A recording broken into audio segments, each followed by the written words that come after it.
Let me see. Now I gotta go back and pull up the slides again.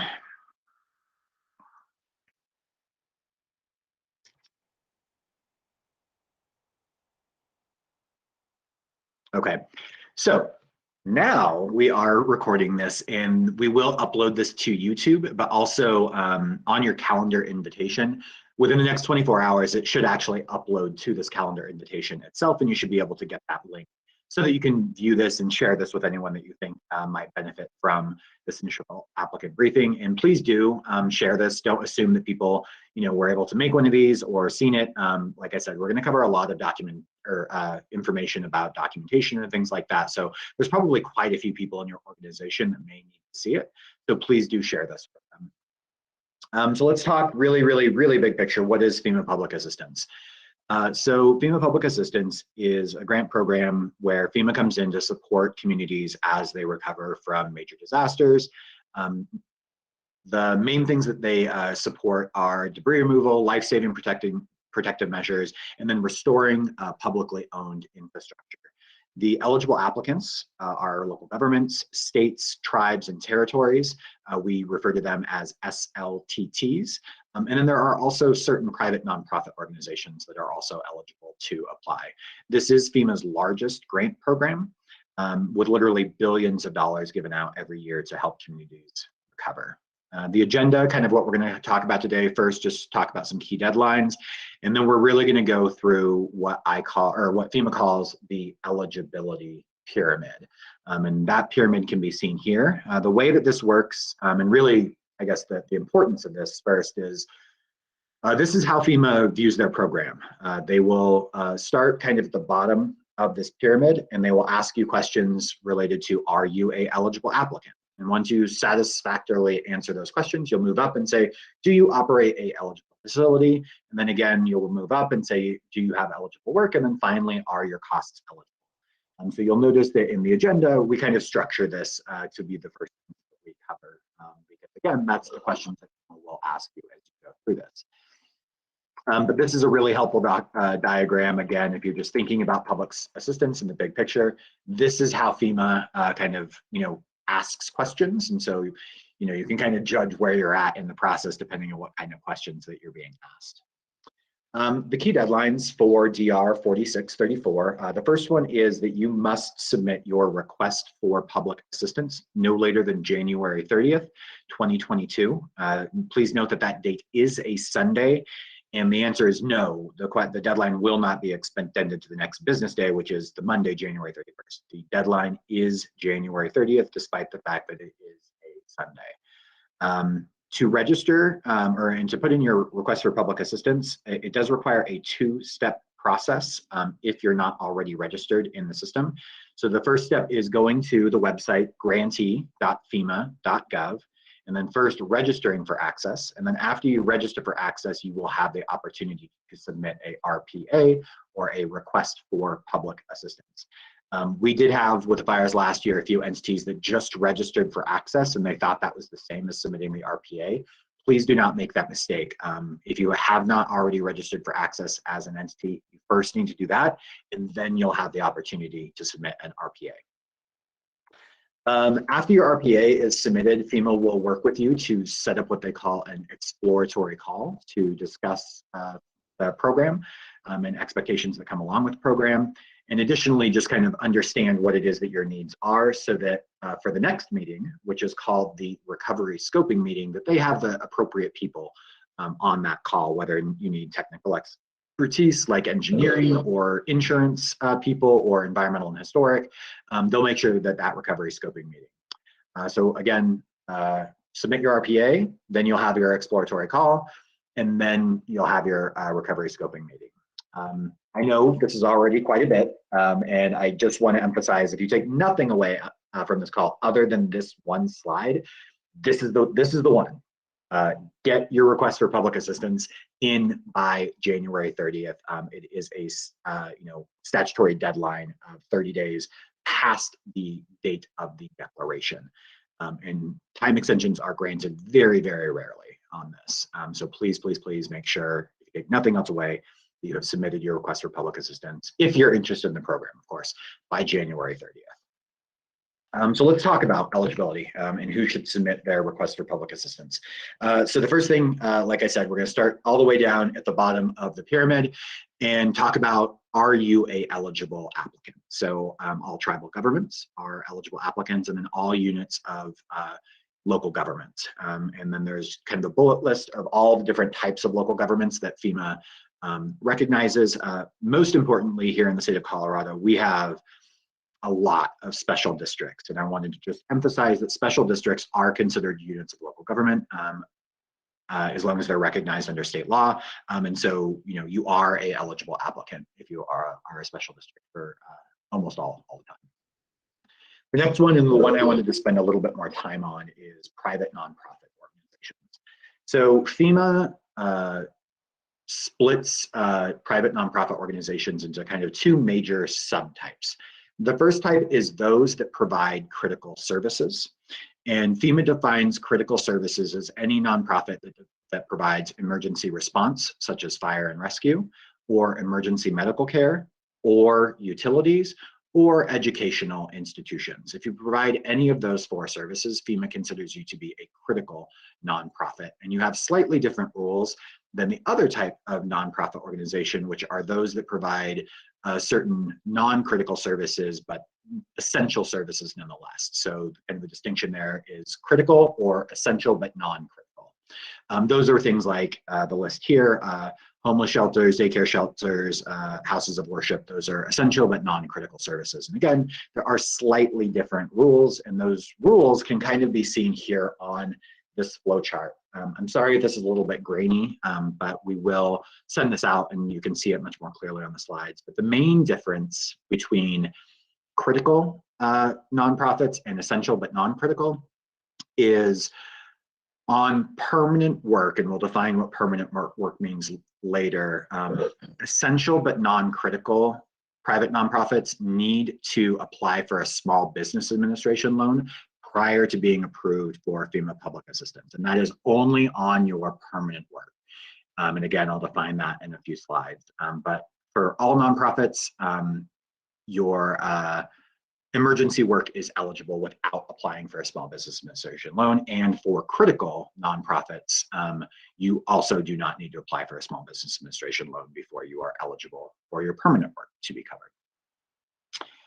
For nonprofit organizations, there can be quite a bit of documentation that is required to make it so that FEMA can determine that you are an eligible applicant. These bullet points here are the things that FEMA generally requests. I actually put required here, but I think like the IRS Form H is not technically required. We've just found it to be extremely, extremely helpful because a lot of nonprofits, they, file, their tax status under one name, but then they do business as another. And, the IRS Form H generally lists all those different DBAs or doing business as. So we find it extremely, extremely helpful, and it usually speeds up the process if we're able to provide that. Really, the main thing I want to emphasize for private nonprofits that are thinking of applying is please start that process today, if at all possible. There can be quite a bit of back and forth before FEMA determines you are an eligible applicant. And so please start that process as quickly as possible.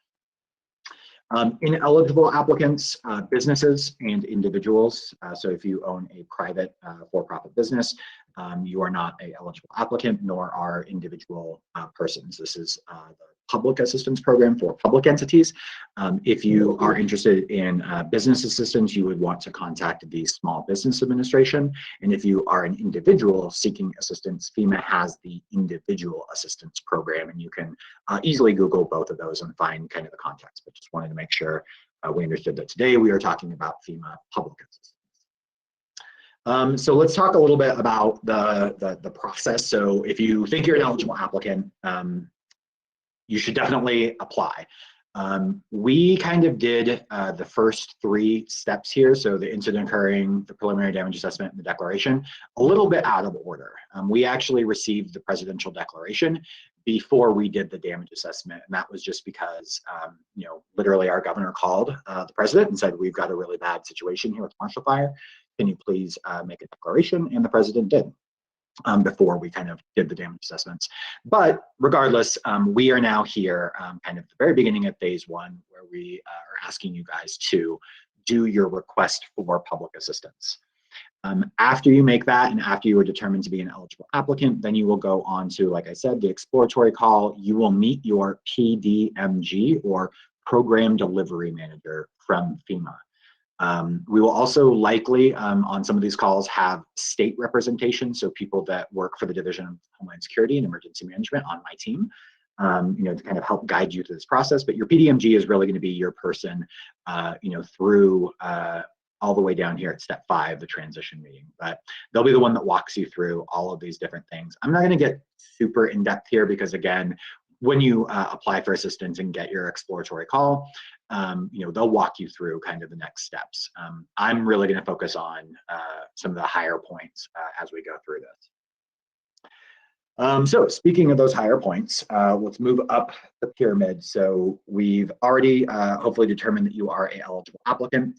The next question is, do you operate a eligible facility?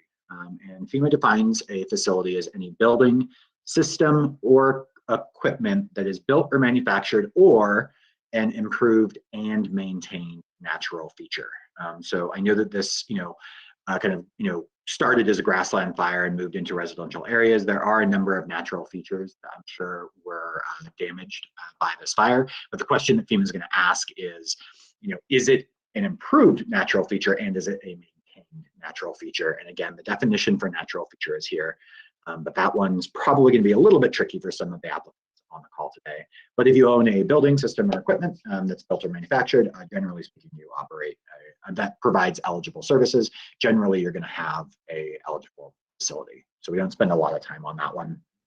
The next one, so moving up to the third tier of the pyramid, is work eligibility. And this is where I said, FEMA kind of has two big distinctions in their different categories of work. So the first big distinction is emergency work versus permanent work.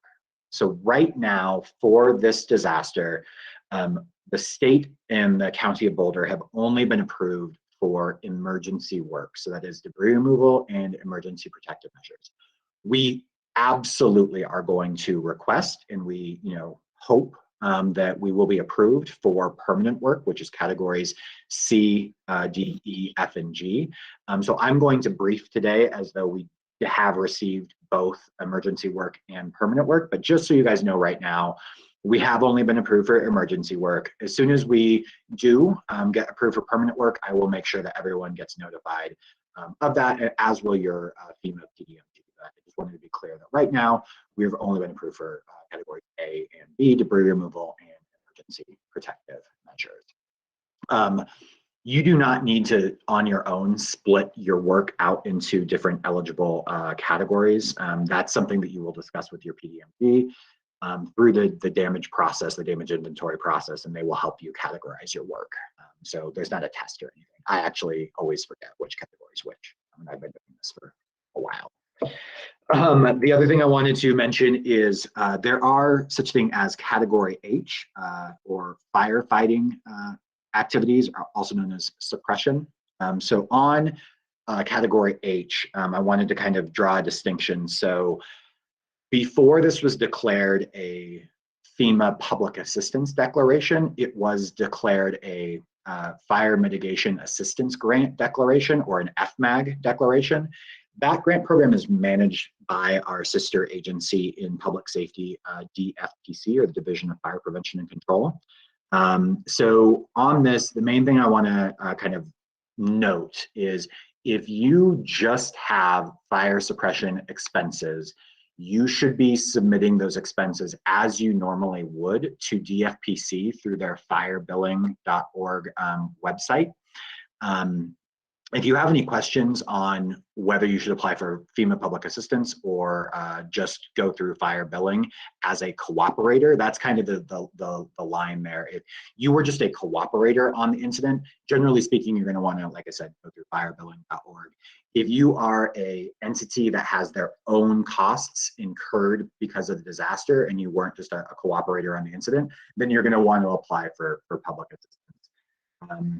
Again, I know that that can be confusing, but if you have questions about should you submit to fire billing or to FEMA Public Assistance, please feel free to contact either Aaron Clausen over at DFPC or myself, and we will help point you in the right direction. Okay, so let's talk a little bit more about work eligibility beyond just the eligible categories. So the key questions that FEMA is going to try and demonstrate is true so that they can reimburse your costs is first, was the damage the direct result of the disaster? So for this disaster, we actually have two sources kind of damage. So one, the fire itself, and then two, we actually also got declared for straight line winds. So if you have damage that occurred within the incident period, and again, the incident period is December 30th through January 7th, and that's on that very first slide. If you have damage that occurred between those dates that were related to fire damage or consequence management, because of the fire, like burst pipes or something along those lines, they froze because the power went out, or straight line winds, then you can tie that line saying, yes, this damage was the direct result of the disaster, but you do need to be able to demonstrate that. The next thing is it must be located in the damage must be located in a declared county. So right now, Boulder County is the only declared county for this disaster, so the damage had to happen in Boulder County. And then the final one, and probably the most tricky, is the damage must be the legal responsibility of the applicant to fix, or the cost must be yours to incur. So this usually comes up, like, for example, with private nonprofit organizations. So if a private nonprofit organization decided to shelter people as a result of this fire, and they did that, because that's their mission and they wanted to do it, that's great. However, it's not going to be an eligible cost because it was not your legal responsibility to do that. Now, however, you can contrast that with maybe it was the county's legal responsibility to shelter those persons, and then they entered into a contract with a private nonprofit. But in that case, the legal responsibility is the county's, not the private nonprofits. This is, again, like I said, one of the trickier things about FEMA Public Assistance, but only costs that are your legal responsibility are eligible for reimbursement. The other instance where this comes up is when we're talking about mutual aid agreements and things like that. So again, if Weld County, I don't even know who all responded to the call when we put out mutual aid requests for this, but let's say Weld County brought down a fire crew to help put these out. That was not Weld County's legal responsibility to do. They were a responding agency. In this situation, it would be up to the requesting entity, Boulder County, to request reimbursement, not Weld County, because again, Weld County didn't have the legal responsibility, the requesting entity does. Okay, so we're all the way up at the very top of the pyramid now, all the way up to cost eligibility. So first thing is all costs must be directly tied to the performance of eligible work. This is sometimes hard for me to even understand what this point is kind of getting at, but really what I would say is you must be able to draw a line from that dollar that's being charged on an invoice, or that dollar that's going into somebody's paycheck. How does that directly relate to the work that they were doing? And you must be able to demonstrate that. Like if you had a retainer contract for a lawyer or something like that, that's not really that it was already in place. That's not really tied directly to the so you need to be able to tie that line. The next thing, and probably the most important, is all of the costs must be adequately documented. So if you incurred an expense, but you can't demonstrate the documentation that is required, and I'm going to go over that for probably the next 15 or so slides. FEMA does have to deny those costs. Knowing that it happened and being able to demonstrate that it actually happened are two different things. So make sure that we have adequate documentation. The next thing is these costs must be reduced by all applicable credits, such as insurance proceeds and salvage value. So if you get an insurance payout, so your building costs $1 million to rebuild, insurance gives you $900,000 to rebuild it. you would not be able to ask FEMA for the $1 million. You would only be able to ask them for what's left over, the $100,000.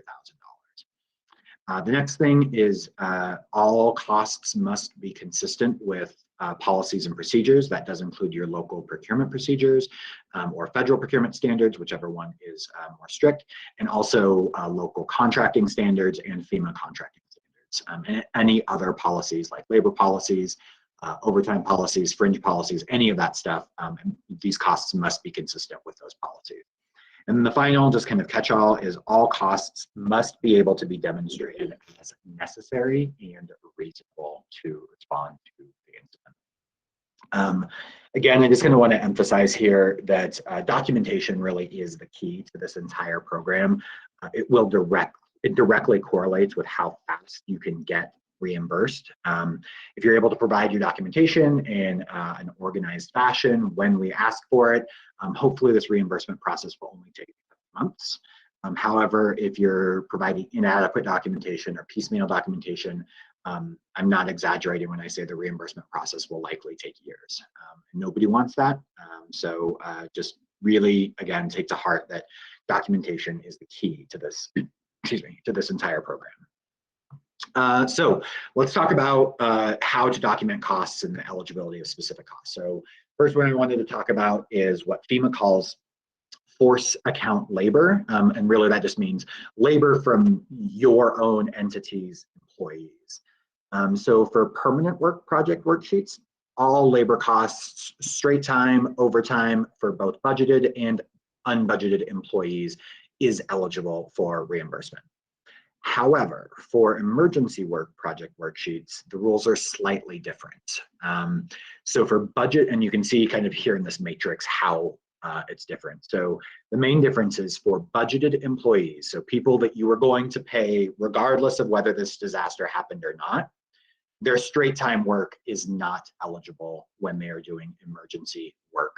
And the reason for that is, again, you were already planning on paying them for their straight time.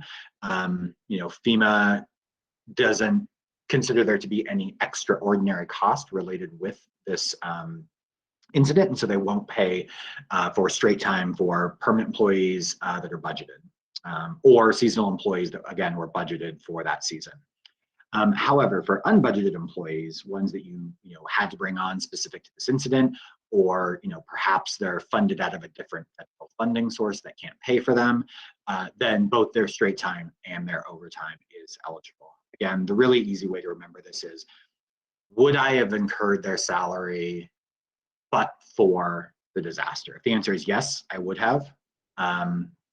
Or sorry, I guess in my example it would be no. Then it's not going to be eligible. But if you're only incurring that cost because of the disaster, but for the disaster, then the answer is yes. It will most likely be eligible. The asterisk I will put here is you'll remember that debris removal is considered emergency work. However, FEMA has a special section of the Stafford Act, Section 428, that essentially allows you to opt into a voluntary program. There's really no reason not to opt into it if you have debris removal, because the only change it makes is that you can get straight time reimbursement for debris removal. So the reason I put this on a separate slide is, again, if you just kind of go and look into FEMA policies and procedures, it's going to tell you exactly what I told you here. Emergency work, you can't get straight time reimbursed. However, FEMA will offer you the option to opt into a Section 428 for debris removal, and that does change things, and it does make it so that your regular time for your own employees is eligible for debris removal. And sorry, again, there is no downside to this program. If FEMA asks if you want to opt in, the answer is yes. Okay, the next one is documentation for labor costs. First thing is we do need to see signed timesheets. So what I mean by signed is both the employee and their supervisor sign off and say, yes, this was a accurate description of the hours that I worked this week or this month. Signed does not necessarily mean a wet ink signature or even a copied signature. Most electronic timekeeping systems have some sort of approval or something in those. We can work with those, but basically that's what FEMA is looking for, is some sort of approved timesheet by both the employee and their supervisor, just saying their hours are accurate. The next thing, and probably the thing that trips up people the most, is we need activity logs that provide enough detail to describe specific tasks and accomplishments. So this is super important because, again, going back to work eligibility, we need to be able to tie the work that they're doing to specific eligible activities that were a result of the disaster. If you just give us timesheets and says, oh yeah, this person worked on the disaster for 40 hours this week, not going to work, because they may have been working on an individual assistance program. They may have been working on a public assistance program. They may have been working on something that's just not eligible for public assistance. We don't know that unless we have activity logs. So if you don't have activity logs, most likely your labor costs will be denied. Next thing, payroll information. We need to obviously know the rate of pay for someone, including their fringe rate, their anything else that's on there, like FICA and stuff like that. We'll need all that. We'll need payroll records and check records to demonstrate that the employees were paid. And then we also need your payroll policies, overtime policies, fringe benefits, rates, and policies. Again, FEMA needs to check that you're being consistent with your local policies and procedures, and the only way that they can do that is by getting your policies and procedures. So it's a lot on labor costs, but this is the list that FEMA will be asking you for. Next one, let's talk about equipment.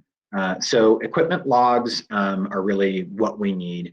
We need to see the number of hours the equipment is in use. Standby time is not eligible. So again, if we just get an equipment log that just has 8 hours every day, it's inevitably going to lead to questions about, okay, but was it really in use all day, or was it just sitting on the job site? We need hours in use. Or if it is just a car being used for transportation purposes, then instead you would actually want to provide mileage logs as opposed to hour logs. There's this kind of distinction there. The next thing is, for every piece of equipment that requires an operator, we also need to know who that operator was, and it needs to be documented with, again, timesheets, payroll information, payroll records, and check records. If a piece of equipment does not have an associated operator, FEMA cannot reimburse you for that piece of equipment. Of course, things like generators, lights, things like that that don't require operators you don't need to provide this, but any piece of equipment that does require an operator, you need to tell FEMA who that operator is. Next one, let's talk about contract expenses. So for any contracts that you have, obviously we'll need to see the invoices, we'll need to see the contracts themselves, any amendments, change orders, task orders to those contracts. Then we'll also need to see proof of payment. And then probably the other thing that I'm going to spend quite a bit of time on here is procurement documentation for those contracts.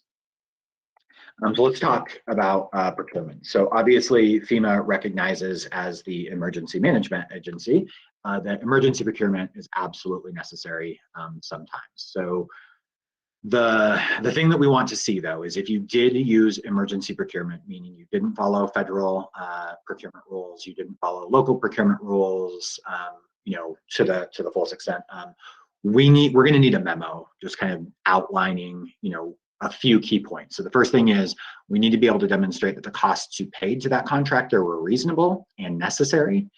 And then we also need to be able to demonstrate that you still followed local policies, even if those policies were waived.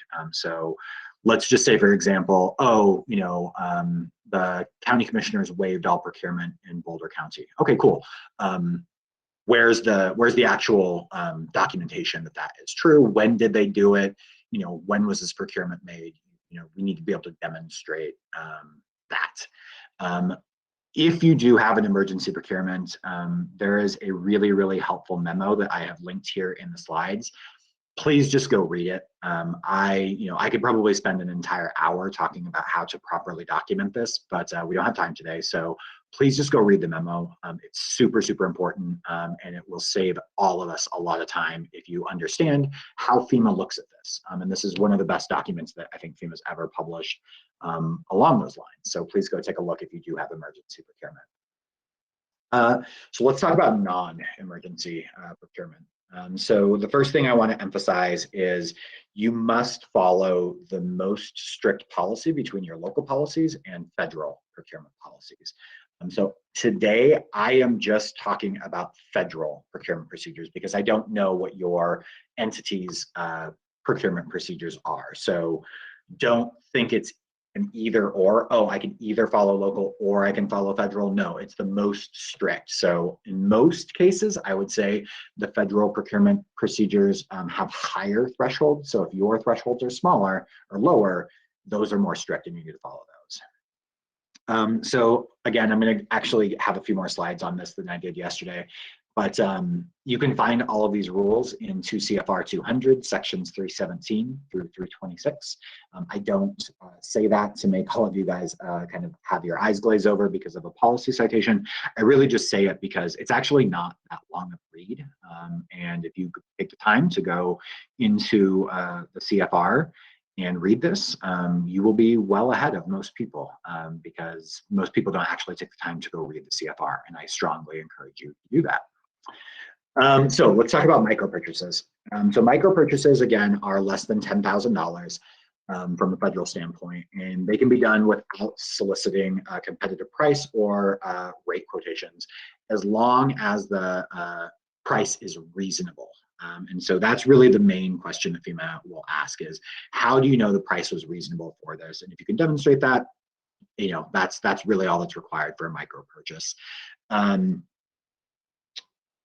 You know, the example I always use is if you bought a pen for $1, probably not going to get any questions. If you buy that same pen for $9,999.99, despite the fact that, yes, you are under the micro purchase threshold, you're still going to get a lot of questions from FEMA because there's no way that you're going to be able to demonstrate that that was a reasonable price to pay.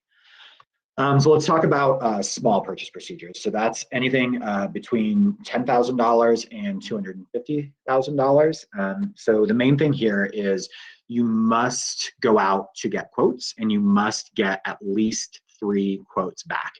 It is not enough to just ask 3 vendors and get 1 quote back and just go with that vendor. That does not work for small purchase procedures. You need to get 3 quotes back, and you really need to go with the lowest quote.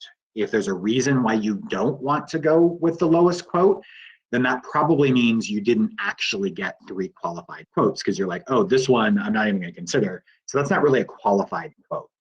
Now, the document or the language in the actual CFRs, it says adequate number of qualified sources.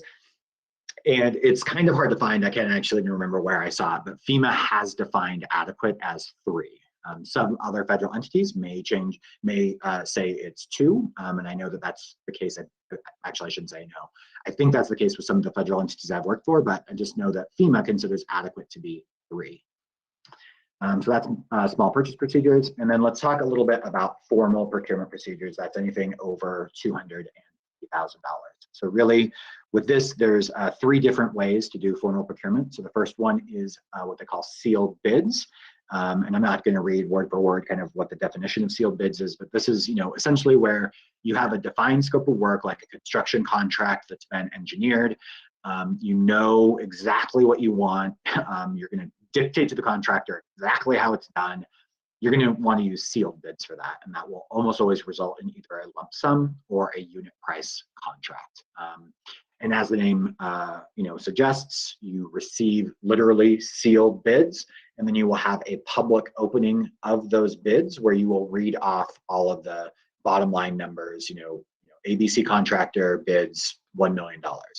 XYZ contractor bills $990,000, and you need to do that for sealed bids. For proposals, it's another method that you can use. This is where you don't have that really well-defined scope of work, and you want to take things other than cost into consideration. Maybe you want to take experience or other projects that they've done or their references into account. Then you can use proposals. The key things with proposals is when you announce the request for proposals, you're going to want to make sure that the evaluation criteria is very, very clear, and the relative weight of those evaluation criteria is clear. Also on proposals, Price must be a consideration. I always recommend that it is the most important consideration. It doesn't have to be more than 50%, but if you have 5 different criteria, I would suggest that it's at least 20% of the criteria that you're doing. It gets really hard to justify cost reasonableness sometimes if cost isn't a very high consideration in there. So that's the key things with proposals. And then finally, there is what they call an RFQ, or a request for qualifications. This can be used only for architectural and engineering services. And really the difference between proposals and qualifications here is that you do not need to take price into consideration when you do requests for qualifications. However, you do then need to negotiate fair and reasonable compensation. I throw this one out here because it is an option into CFR. However, I strongly suggest you do not use requests for qualifications, just because even for A&E, just because negotiating fair and reasonable compensation according to federal rules and regulations is not the easiest thing in the world to do. If you do want to use an RFQ, please let me know as soon as possible so that we can just make sure that we are in compliance with federal regulations. The next thing I wanted to just mention is procurement and contracting are the biggest reasons why FEMA has to de-obligate or take away funding from your project. And so that's one, why I'm spending so much time on it today, but then two, why I also wanted to emphasize that FEMA offers specific training for this. So if you do foresee the need to do significant procurements for this disaster, you can request training from FEMA's PDAT team, procurement under, okay, I'm not sure what the D stands for. Anyways, but during assist, anyways, so I would definitely suggest you either attend a PDAT training, request a PDAT training, or they actually have self-guided training on their websites. Additionally, the state is always willing and able to review your procurements just to make sure, again, we don't run into any issues with this. Again, this is the #1 hiccup people have with this program is they don't follow procurement and contracting rules. So let's talk about contracting rules. So what I was talking about before is, the procurement of a contract. It is equally a possibility that you actually enter into the wrong type of contract and cause eligibility issues even if you do procurement perfectly. So let's talk about the different types of contracts. So the first one that I wanted to talk about is time and material contracts. So that's any contract where you agree to reimburse a contractor for their time on like an hourly basis and the materials that they spend on this. These are very, very, very highly discouraged. And in fact, FEMA will deny time and material contracts unless the following are true. First, you must be able to demonstrate that no other contract type was suitable. So, we couldn't do a unit price contract because, we couldn't do a lump sum contract because. The next thing is the contract must have a ceiling price that the contractor exceeds at their own risk. So, if you have a debris contractor and you entered into a contract for $500,000, the contractor just can't keep working past $500,000. That contractor exceeded the $500,000 at their own risk and they did the work. Now that's not to say you can't do a change order. You absolutely can do a change order on a time and materials contract. It needs to happen before the contractor overruns the price, and it needs to be a negotiation. And I would say anytime you're doing a change order to a time and materials contract, you should absolutely ask yourself the question, can I change this to a different type of contract, like a lump sum or a unit price contract? The next thing, and probably the most difficult with time and materials contracts, is the non-state entity must be able to demonstrate that it provided a high degree of oversight to obtain reasonable assurance that the contractor used efficient methods and effective cost controls. So if you have a time and material contract, you essentially need to treat them just like an employee that you are watching like a hawk. These contracts can, are usually very high hourly rates, and they can just take off. And 1 week you're at $100,000 bill, the next week you're at $500,000 bill. So you need to be watching them. You need to understand what they're doing, the time and effort that's going into it, and making sure that they are doing so in an efficient manner. If you can't demonstrate that, again, FEMA will absolutely deny your time and materials contract. Next thing I wanted to cover is cost plus percentage of cost contracts are always going to be ineligible. So this is any contract where you say, oh yeah, we will reimburse the contractor's costs, and then we will also tack on, a 20%, profit or overhead or whatever. These are, like I said, always going to be ineligible because think back to the incentive that you're giving the contractor. With a time and materials contract, you're really just not giving the contractor any incentive to control costs. They have absolutely no risk. So, if they work 100 hours, they're going to get reimbursed 100 hours. If they can do the same work in 50 hours, they'll get paid for their 50 hours. There's no incentive to control costs there. Whereas with a cost plus percentage of cost contract, it actually incentivizes them to increase costs as much as possible because they will get an absolute dollar profit, a bigger profit if they increase the costs of the contract. So absolutely ineligible. Next one is piggyback contracting. Piggyback contracting is defined as one jurisdiction or entity using another jurisdiction or entity's contract and not entering into their own contract. So, if Boulder County wanted to use a Weld County contract, but they didn't enter into a contract with that vendor, that's generally going to be ineligible. Next things on contracts, any contract over $10,000 must include clauses for termination for both cause and for convenience. And then any contract that is over $250,000 must include all the federal provisions listed in 2 CFR Part 200, Appendix 2. These are things like the Equal Employment Opportunity Clause and other federal required clauses. So again, please make sure that those are in there, and if they're not, amend them into your contracts as quickly as possible. Okay, so that is everything to do with the FEMA eligibility pyramid. We talked about, are you an eligible applicant? Do you operate an eligible facility? Do you have eligible work? Do you have eligible costs? And are your costs adequately documented? I'm going to talk now for a few more slides just about some other things that are really important to know about FEMA public assistance, but we're nearing the home stretch. And sorry, I just need to drink real quick. Okay, so let's talk about donated resources. So any labor, equipment, and materials that have been donated to you, the entity, in response to this can be used to offset the non-federal share as long as the following bullet points here on this slide hold true. Again, the main thing on this is the costs must be necessary and reasonable. So, somebody dropping off, a pallet of water or something at the shelter. That was, you guys probably would have had to buy that water had somebody not done it. So that's going to be a cost that's probably going to be eligible. I can't really think of a great example off my head right now, but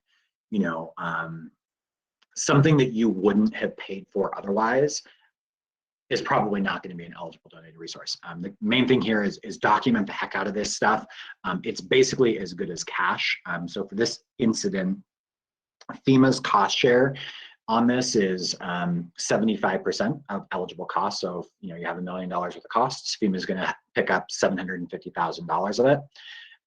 For SLTTs, the state has also agreed to pick up half of the remainder. So they'll pick up 12.5%, and then the other 12.5% will be on the local entity. But you can, again, make it so that you don't have any cost share if you have enough donated resources to kind of cover it.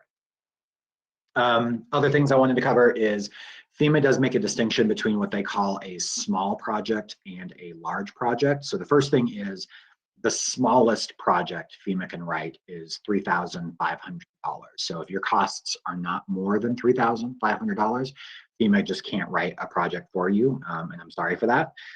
And then again, there's a distinction between a small project and a large project, and they have different administrative requirements. So small projects are relatively simple. Basically, the state may come out and inspect the work and, take some pictures, make sure that the work was done as described. And then we're going to ask you to sign a certification form saying that you followed all rules and regulations. But usually that's where it ends with a small project. Versus a large project, the documentation requirements are much, much more heavy, I guess would be the way I'd say that. They're just a lot more intensive maybe. So on large projects, the state's goal is to try and get out your initial payments. So any work that you've already done on your large projects, while you're going through that whole process with FEMA, you're going to have somebody from the state right there, one, just helping coach you along and make sure that we get as much money obligated that's eligible as possible. But then two, they're also going to be helping gather documentation so that basically as soon as FEMA obligates that project, hopefully we can get a reimbursement out to you very, very quickly for all the work that's already done. And then if you have ongoing work, or as FEMA calls it, work to be completed on your project, you can request iterative reimbursement requests as we go through. I will note that the terms of the state grant agreement that you will have with us, we are required to withhold the final 5% of those projects until FEMA actually closes your projects. And then the other thing on large projects is you do have a quarterly report requirement, and you will have to do that through our grants management software called EM Grants, but we'll train you on that if you do get a large project. Next thing I wanted to mention, so we do have on the line today Charlie Bello from FEMA EHP. If I know Charlie, he's already put his contact information in the chat. But if not, we have on the next slide kind of a link to get some contacts there. But environmental and historic reviews are extremely, extremely important to demonstrate compliance.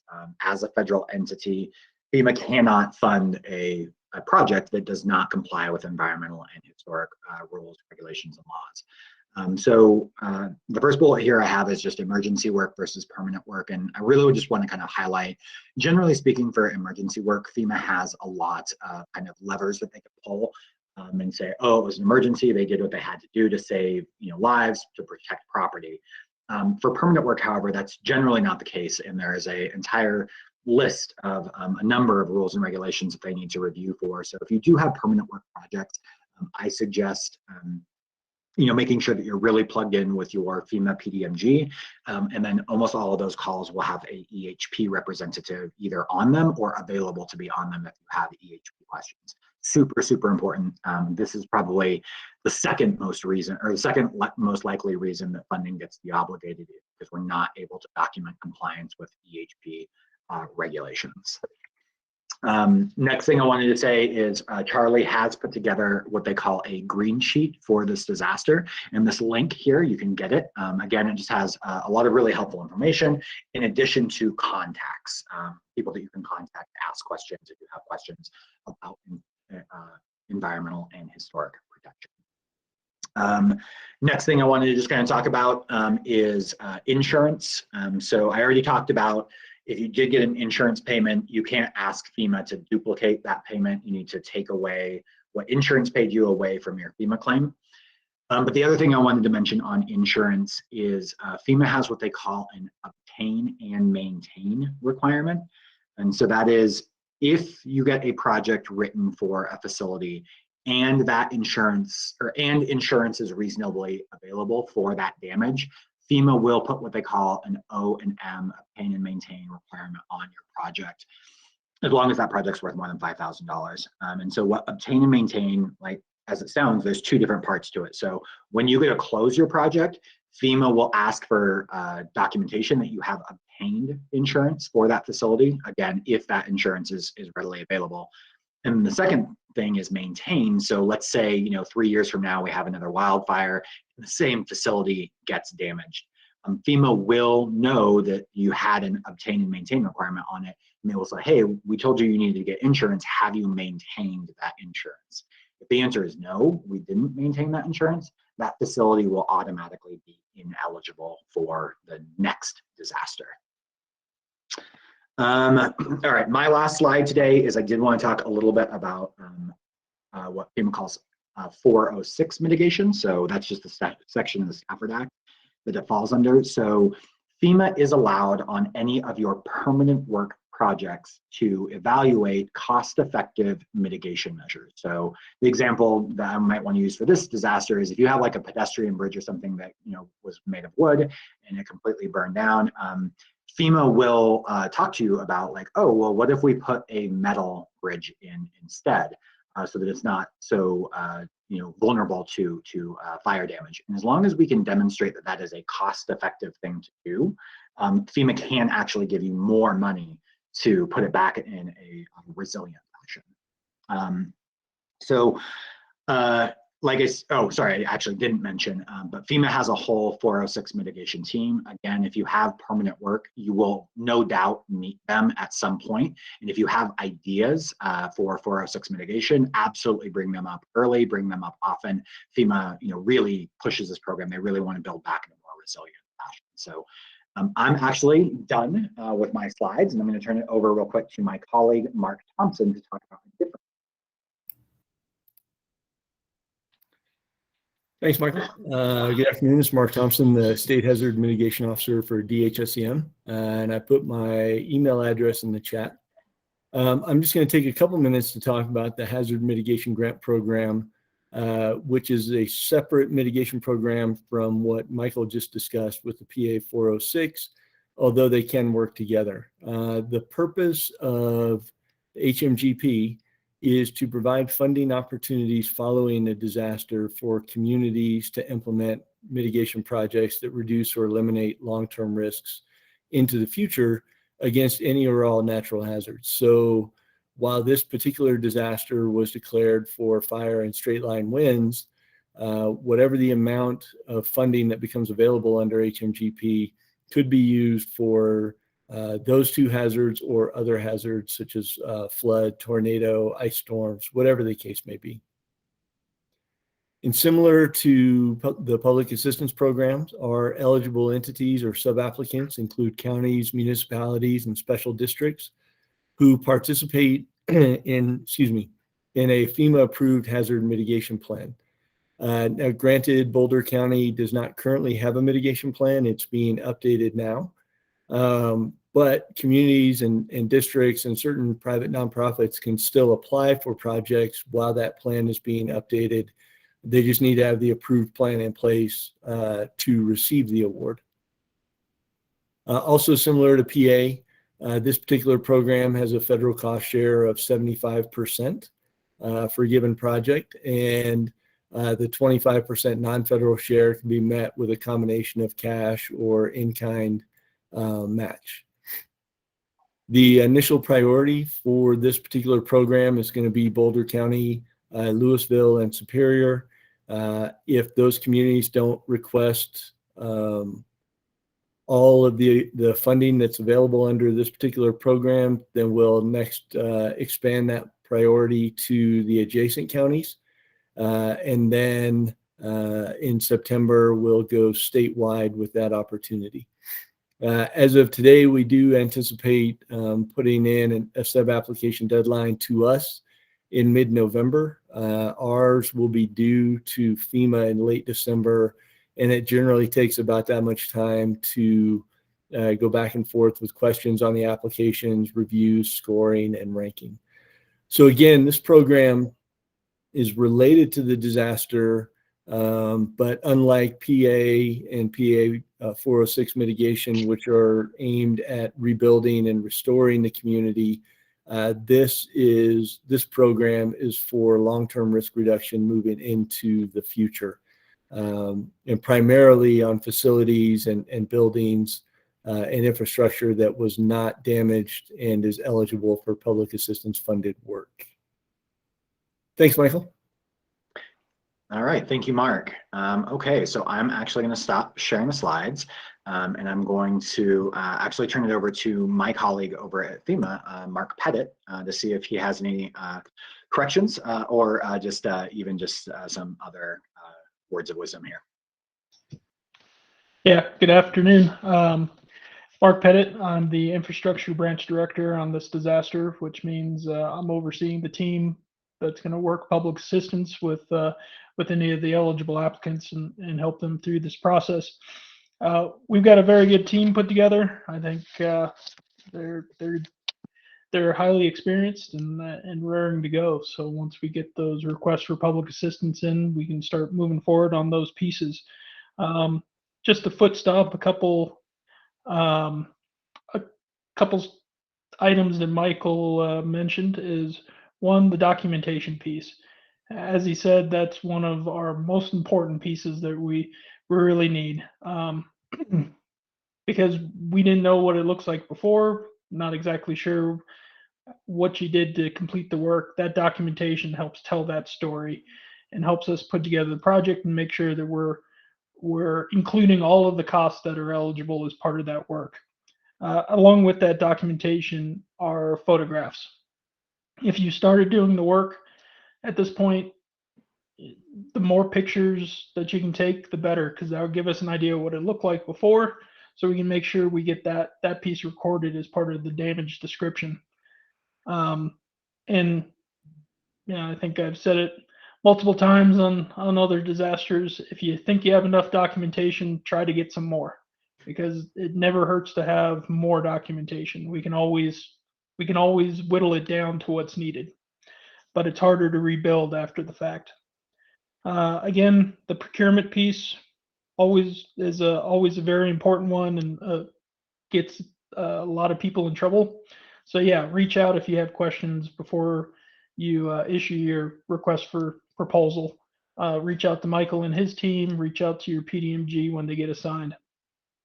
And then just ask for patience. This can be a long process. We're going to walk you through it and make sure that we're maximizing the eligibility, but it's going to take some time. There's going to be a lot of questions, and those questions we're asking because we want to build the best project possible and maximize that funding. So just be patient and take it that we're trying to get that story put together. So that's why we might keep asking questions on different pieces. Charlie is a great asset on the EHP side.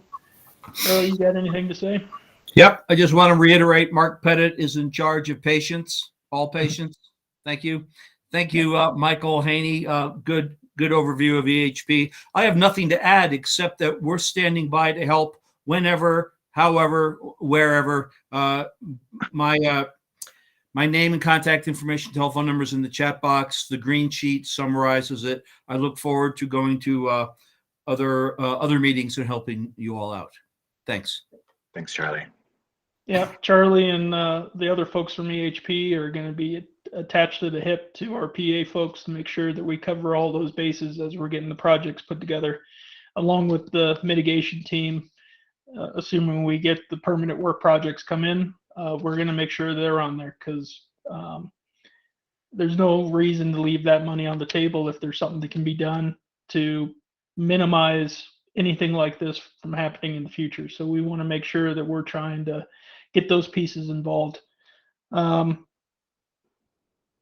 Yep, I think that's all I've got right now. So looking forward to working with all of you. I know there's some familiar names on the list. Sadly, we have to work together again, but good to see you again. Yeah. All right. Thank you, Mark. Thank you, Charlie. We have time now to kind of open it up for any questions you guys might have. It doesn't look like there's any questions in the chat yet, so hopefully you guys save some for the end.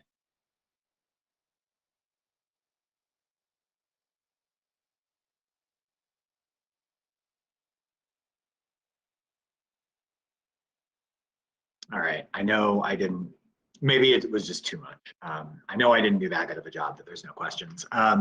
So yeah, I guess I'll just, yes, Kim, so I will, I'll actually email just literally everyone on here, even if they don't want it, all the slides, but then they'll also be posted to the calendar invite. And then again, the whole video being recorded, it can be up on the calendar invite as well, and we'll post it on YouTube.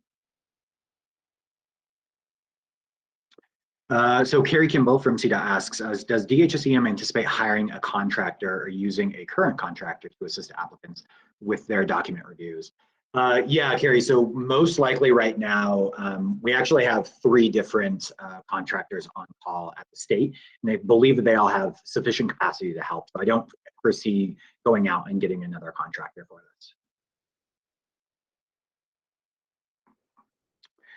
Yeah, so Michael Pierce asks, I'm curious about procurement policies for water operators where they are already under contract. So yeah, so contractors in general that are already under contract, we're still going to ask kind of the same questions about how were they procured,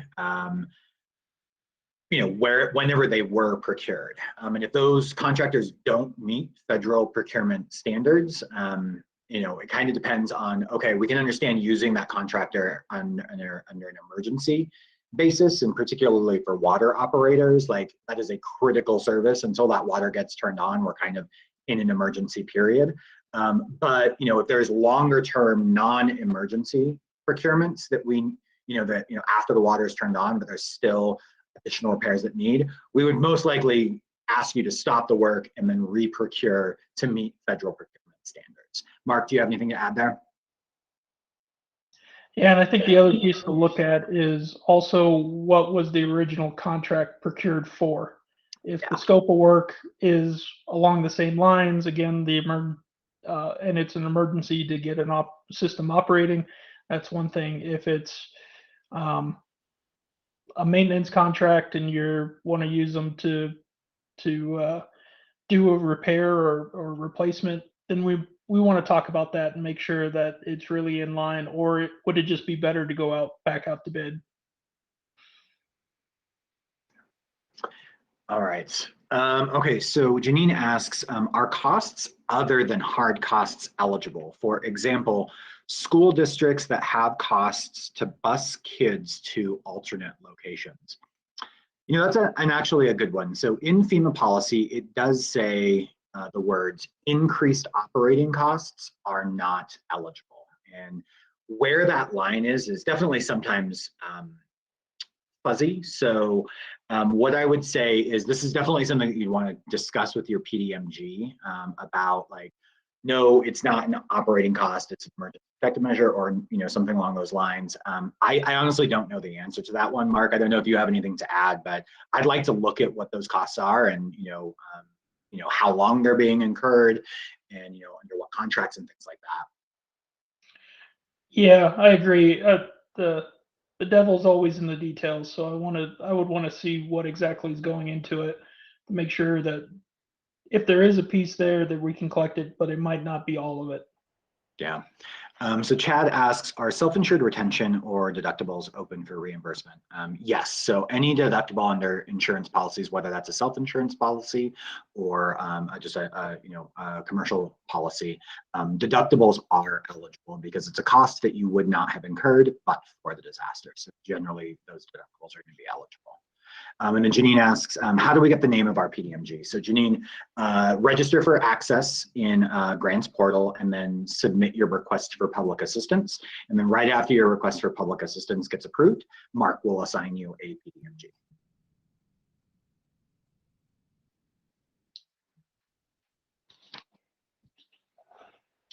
All right, any other questions?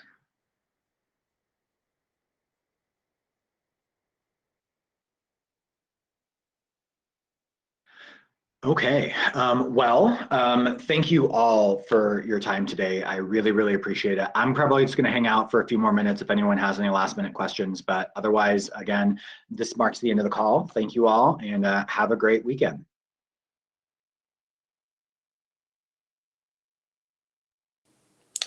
Hey,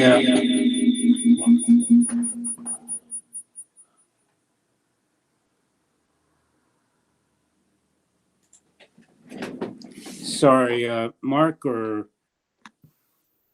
Michael, this is Alex from Boulder County. And there's some question, have you received an application from the town of Superior? Not yet, no. I actually was just on the phone with Allison right before this call, and she was working on getting it submitted. Okay, we'll follow up. I can't hear you on my iPad, so I'll have to follow up later. And Mark, I'll be getting a hold of you on procurement process for we're looking at getting a consultant on board. I want to make sure we do it right to do the damage assessment in the Sagamore neighborhood. It's going to be quite a chore, and I want to work with you on getting a consultant on board to do that. So we'll be reaching out to you. Thanks, Mark.